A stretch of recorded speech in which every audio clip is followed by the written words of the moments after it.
Now that we know what Supabase is, we'll see how we can create a Supabase project and then create a table within that. So the first thing that we need to do is head over to supabase.com, and once we are there, all we need to do is create our account, and after that you just need to log in, and here you'll be presented with this screen. If I log out over here and I try to log in again, you have these options. You can continue with SSO with GitHub.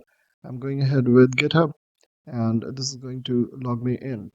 Once logged in, you need to first of all create the organization, and that it does by default. So here we have our organization created. Now, within this organization, we need to create a project. So here we'll go under all projects, then we'll say new project, and we'll choose the organization.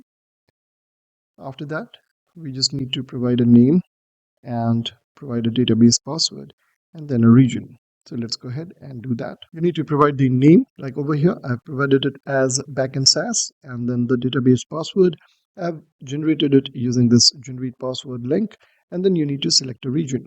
If you click on this drop down, you'll see where all we have our servers.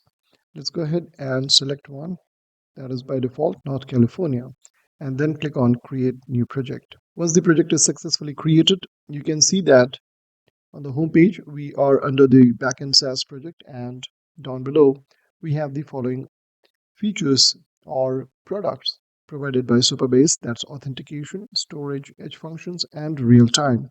We'll be now looking at how we can create a table. Now, in order to create the table, we just need to move to the table editor directly, and over here you can see it says that create a new table option is there. So you just click on that, provide a name.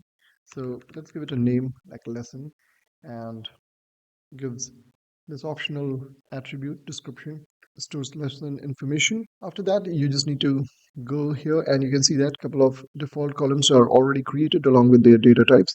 We just need to create a couple of more items over here, like title. The data type for this we will be making it as text, and similarly we'll add one more column, and let's call it as description, and this is also going to be of type text. And then we just need to click on save at the moment, and this is going to create a new table. And here you can see it says adding 4 columns to the lesson table that is being created. Now once table is created, you can go ahead and click on insert, and here it will give you this option like insert a row, insert a column, import data from CSV. Let's say we go ahead and click on insert row. So this is the user interface that comes up. We can just go ahead and select the date over here, and next these two we have made as optional.